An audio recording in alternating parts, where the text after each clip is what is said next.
Орусиянын президенти Владимир Путин 9 май парадында Борбор Азия өлкөлөрүнүн, Армения жана Белоруссиянын башчыларын чогултту. Кызыл аянтта ал бизге каршы согуш жарыяланды деген мааниде сөз сүйлөдү. Орусиялыктар үчүн бул сөз ошол жерде отурган бүт лидерлердин атынан айтылып жаткандай сезилип калышы мүмкүн.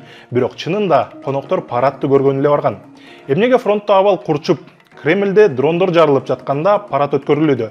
Менин аты жөнүм Арген Бактыбек уулу, азыр баарын түшүндүрүп берем.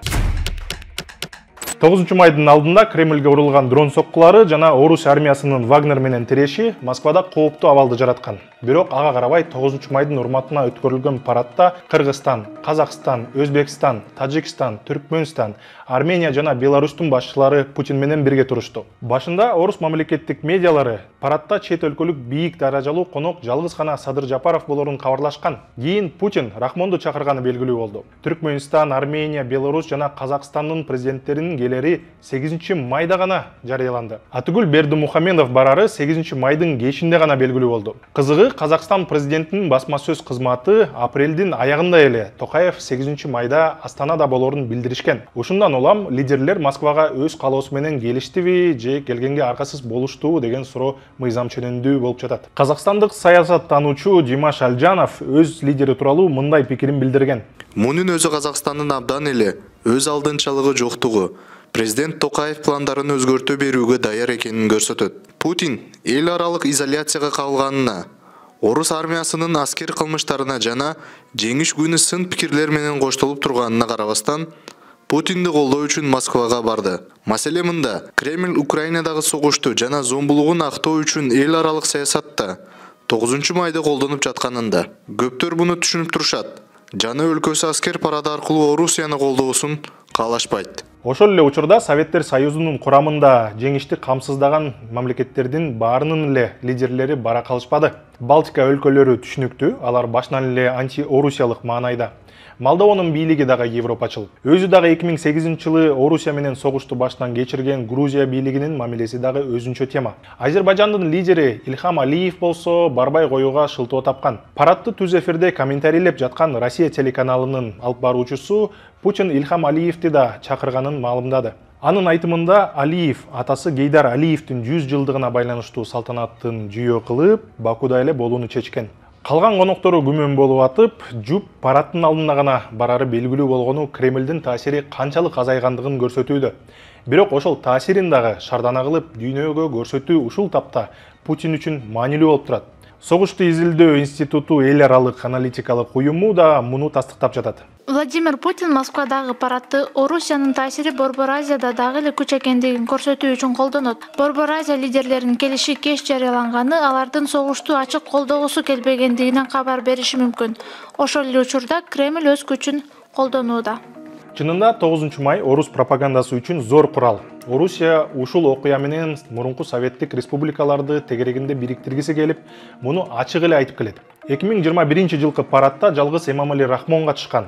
2022 жылы парадта Путин өзү эле болгон. Анда Путиндин басма сөз кызматы чет өлкөлүк коноктордун жоктугун юбилейлик дата эместиги менен түшүндүргөн. Быйыл деле юбилейлик дата эмес деңизчи. Жеңишке 78 жыл болду. Ошентсе дагы быйылкы чогулуу ынтымак бар, Кремль таасири күч деген көрүнүштү дүйнөгө көрсөтүүгө себеп. Баса, жеңиш күнү Украинада дагы белгиленди. Зеленский 8 майда елін куттуктап мындай айтты. Ми ніколи не забудемо внесок українського народу у перемогу над нацизмом. І нікому не дамо стерти роль українців у цій перемозі. Ми не дозволимо присвоїти спільну перемогу народів антигітлерівської коаліції і не дамо брехати. Ніби перемога могла відбутись і без участі якоїсь країни або народу. Зло ми знищували разом, так само як разом протистоїмо зараз аналогічному злу. Борбор Азия өлкөлөрү Орусия менен өнөктөш, Атыгүл стратегиялык өнөктөш деп тааныштырат. Мамлекеттер экономика, саясатта жада калса аскер тармагында кызматташышат жана чогуу бир катар уюмдарда мүчө. Алсак Евразия экономикалык биримдиги, ОДКБ жана башкалар. Бирок согуш чоң өзгөртүүлөрдү киргизди. Орусияны өнөктөштөрүнүн арасында согушту ачык колдоп жаткан бир гана Беларусь. Орус аскерлери жада калса Беларустун аймактары аркылуу Украинага кол салып жатышат. Мартта Орусия Беларуста өзөктүк курал жайгаштыруулары тууралуу билдирген. Калгандары мынчалык колдоодон албетте баш тартып келишет. Ошол эле учурда ачык каршы дагы чыгышпайт. Мисалы, Бириккен Улуттар уюмундагы Орусияга каршы резолюцияларды Борбор Азия өлкөлөрү колдобойт дагы, каршы добуш беришпейт. Көп учурда добуш берүүдөн баш тартышат. Ошол эле учурда Батыш Борбор Азия Орусияга санкциялардан качууга жардам берип жатканы тууралуу эскертип, экономикалык чектөөлөр киргизилиши мүмкүндүгүн улам катуу эскерте баштады. Санкциялардын жаңы топтомуна Орусияга чектөөлөрдөн качууга жардам берип жаткан өлкөлөр дагы кириши мүмкүн. Борбор Азия эки жактан тең кысымга алынып жатат дейт орусиялык саясат талдоочу Аркадий Дубнов. Бул пикирин ал Фейсбукка жазды. Кыскача айтканда, Борбор Азия кайрадан таталуу убакытка келди. Мындай шартта көз карандысыздыкты сактап калуу оор болууда.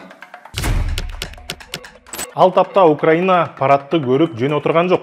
Путин Кызыл Аянтта билдирүү жасап жатканда фронтто чабуулга даярдык көрүлүүдө. Украина ана мына чабуул коет экен деген кептер чыкканына бир топ болду жана дүйнөгө тарап жатат. Ошол эле учурда Украинанын коргоо министри Алексей Резников чабуулдан дүйнө өзгөчө жардам берип жаткандары өтө эле көптү күтө бербеши керектигин билдирүүдө.